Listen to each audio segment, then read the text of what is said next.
Yes, that's right. It can be just that simple. Welcome to Reloading with Greg and Earl. Today, folks, I want to talk about safety.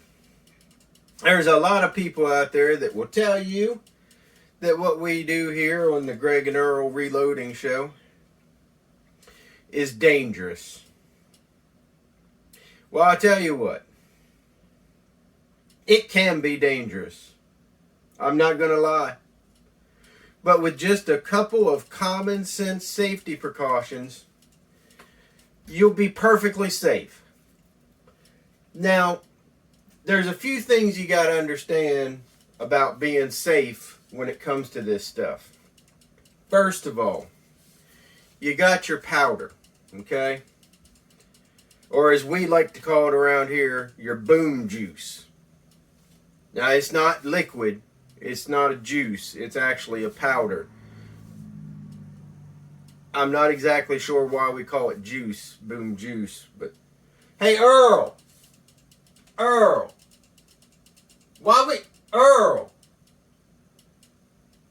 Earl must have passed out again. Anyway, this stuff is extremely flammable. So you don't want to get it around any fire sources or anything like that. Now, again, it's a liquid, not a juice. But it's a very fine powder. You got to be careful with it in that regard too. But anyway, that's your powder. Now, oh, you know what I bet? Oh God! Hold on, just a. Well, all right. That'll be fine. Don't worry about that. That's all right. I'll clean that up later or something. I don't know. Anyway, as long as you're careful with your powder, you'll be fine. Absolutely fine. Now, another dangerous component are these right here. These are your primers.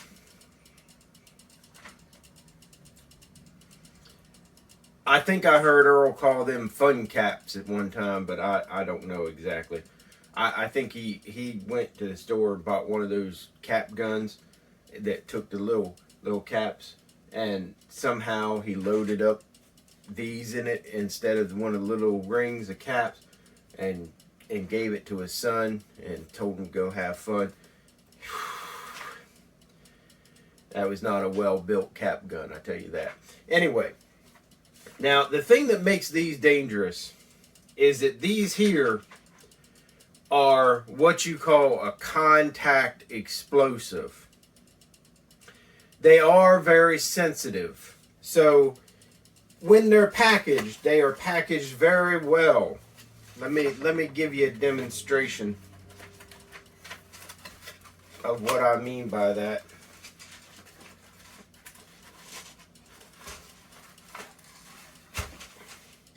So you see,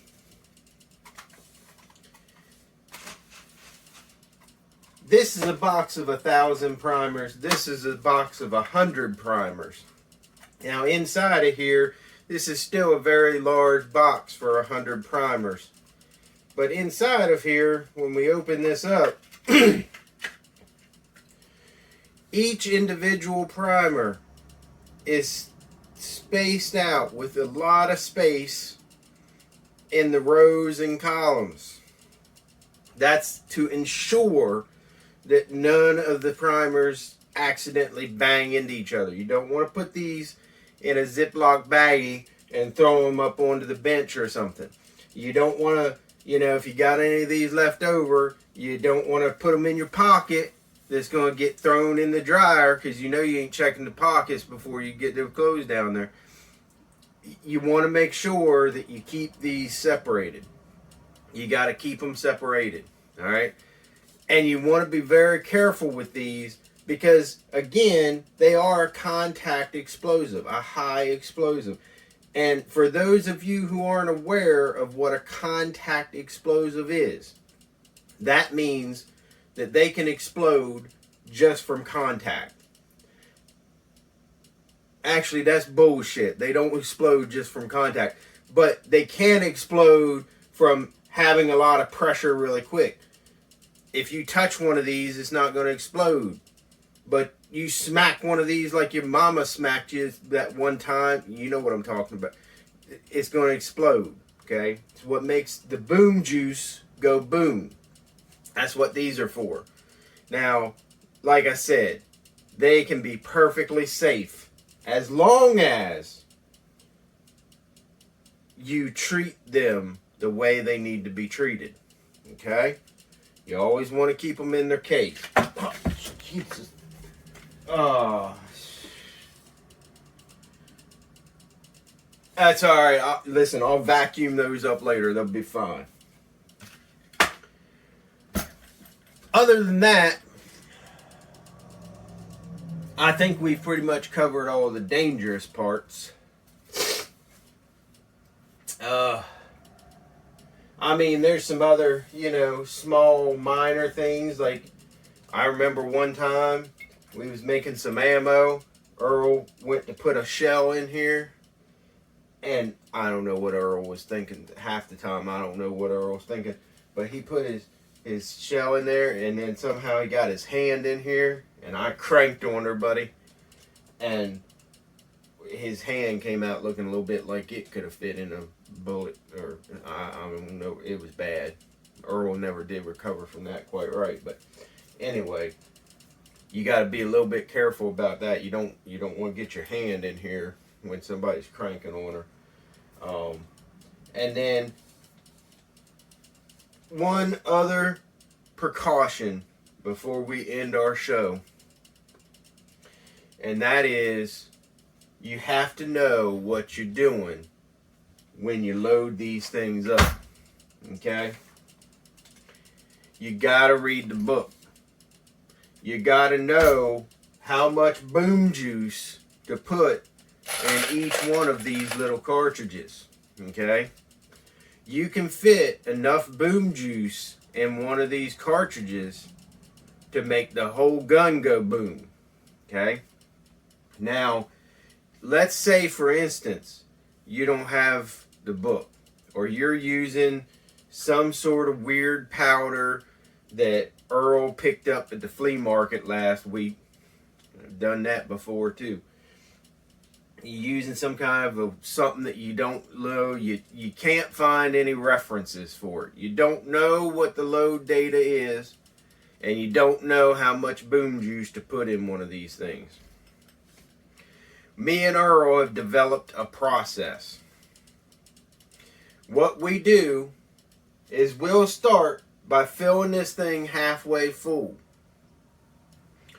Then we'll go ahead and run it through the machine. We'll take the next one, we'll fill it a little bit more. Then a little bit more. Now you got to be accurate. Alright? You can't just say, oh, well, that looks like a little bit more. You got to look down in there and actually see that it's a little bit more. Set them side by side if you have to, and that way you'll know for sure that it's a little bit more. Okay?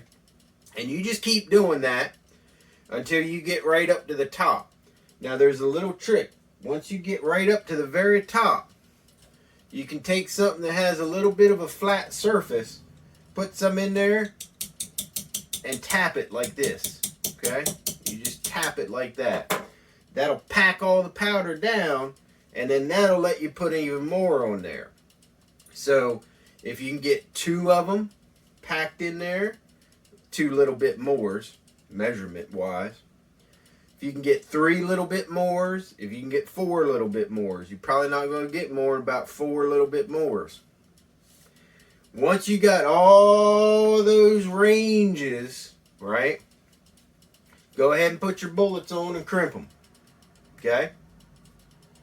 Now, try to keep those in order, because once you got the bullets on there, you can't tell which one is a little bit more or which one might be 34 little bit mores. Okay? Now you go to the range. And what you're going to do is you's going to load one of those rounds up. Okay? And you're going to fire it off.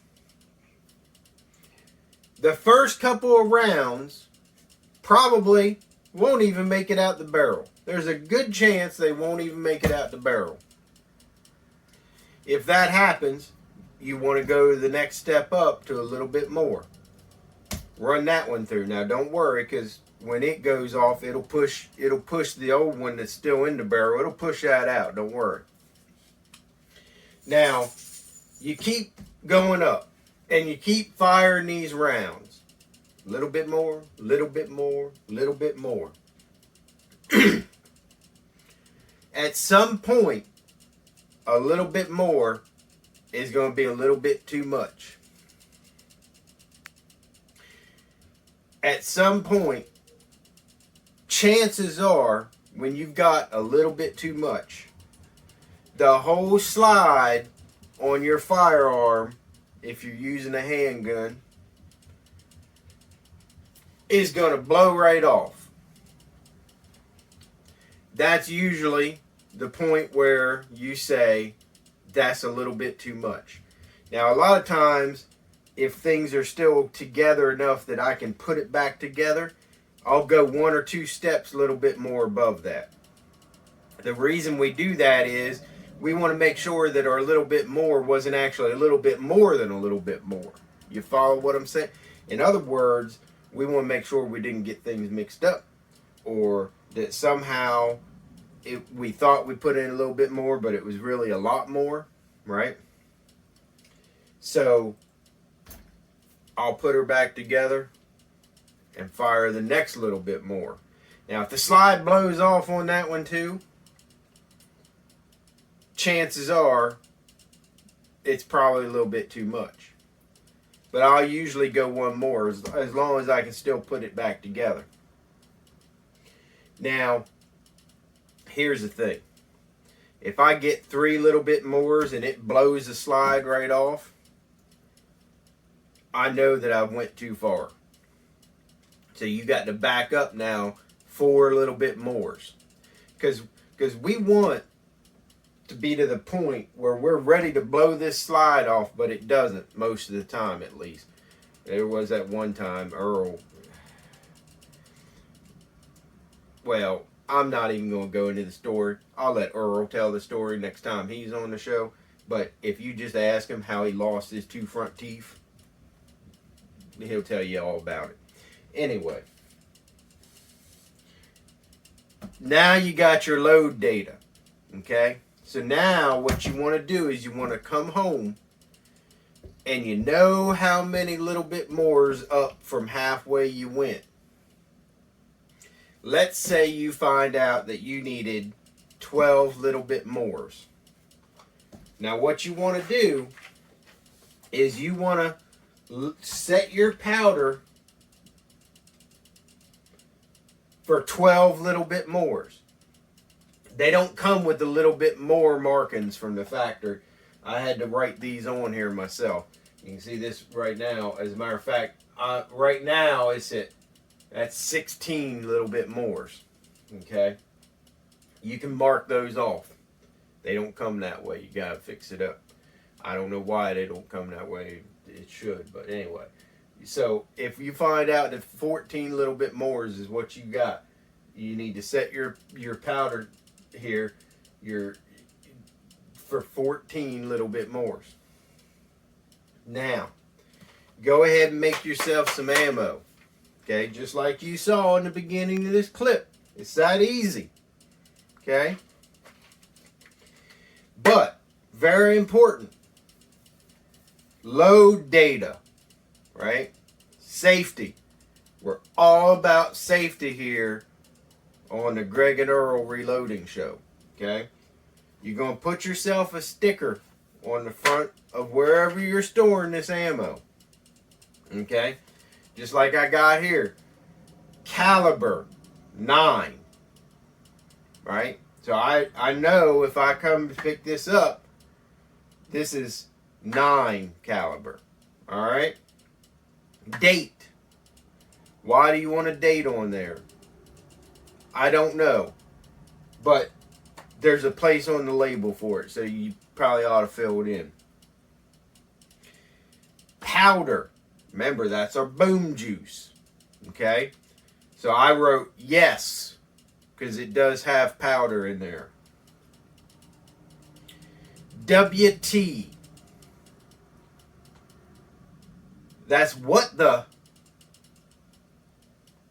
I think that's where they want you to write how many little bit more. So I got on this particular one here that we just did, I got 16. So I got 16 what this. Well, it's not what this, it's little bit mores, but on these labels they call them what this. Okay? Then you got bullet. I put yes because there are bullets on here. And you got another what the. I just put shiny because the bullets are pretty shiny. Okay. Then you got case.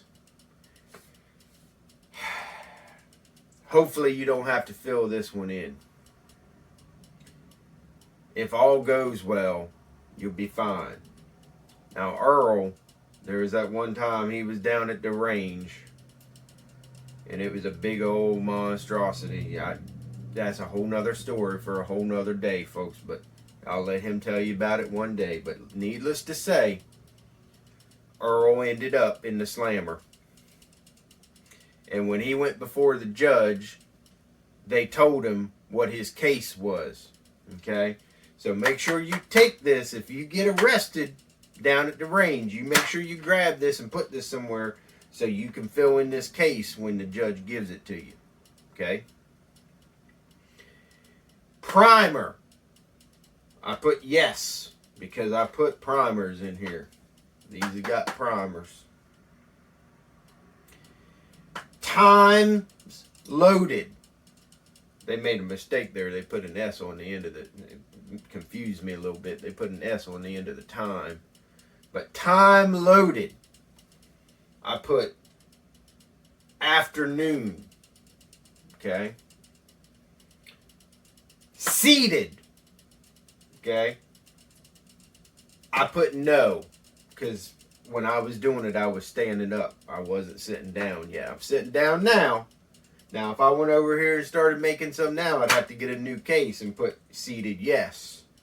But for on this particular one, I was standing up, so I put no. I was not seated.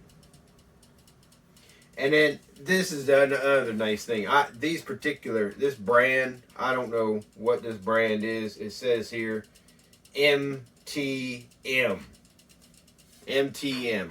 I highly recommend that you buy some of these MTM cases. And I tell you why. Because not only do they come with this lovely sticker that has all this information, you know, yes, I was seated. Yes, they have primers. Yes, they have bullets. What the? They're shiny. Anyway, they have all this information, right? But let's just say, now I'm pretty good at this. I don't have to worry about it too much. But let's say Earl comes in here, right? And Earl is going to load up.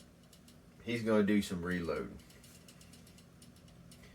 And he hollers out at me because I'm, you know, who knows what I'm doing. And he says, hey. You know how Earl is, right? He's like, hi. That's kind of what he says. He says, hi. How many little bit mores we got to put in these? All right?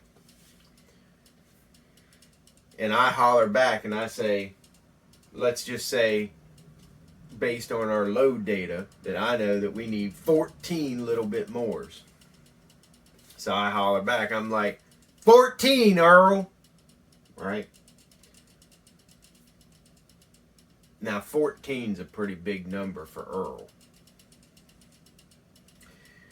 But this is why I like these MTM cases. Down here at the bottom, I don't know if you can see this on camera or not, but it's got 1, 2, 3, 4, 5, 6, 7, 8, 9, 10. It's got the numbers right there. Now, it doesn't go to 14, but I've showed Earl the trick. When you get down here to 10, right, you just start over, right, and keep on going. 11, 12, 13, 14. Okay, so what Earl can do is, I showed Earl, you put your finger over the 1 and you say 1.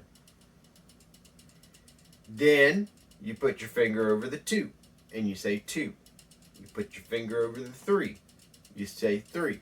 Each time you do this, you add a little bit more, right? So if he's going for 14 little bit mores, he just keeps doing this till he gets up to 10. And it comes back here, 11, 12, 13, 14. And when his finger gets here and covers up the 4 the second time, he knows that he's got 14 little bit mores. And when I showed him that, I tell you what, he loves these things just about as much as I. In fact, when I showed it to him, he said, "Aye," because you know that's how Earl is, when that's how he says things. When he's like, "Aye, I like them there cases." That's what he said to me. Anyway, highly recommend you go out and get yourself some of them. Well, folks, I think that's going to wrap it up for today. And I got to go grab a vacuum. I got some powder and primers to vacuum up here. That's the other thing. Always keep your area clean. So make sure you vacuum up after yourself. And I think that's going to wrap it up for the day. So you all stay safe out there, okay? Don't let anybody tell you this stuff's dangerous. It's not. It's not dangerous at all. Don't let anybody tell you otherwise. Even Earl's grandma. Don't listen to it. You guys take care.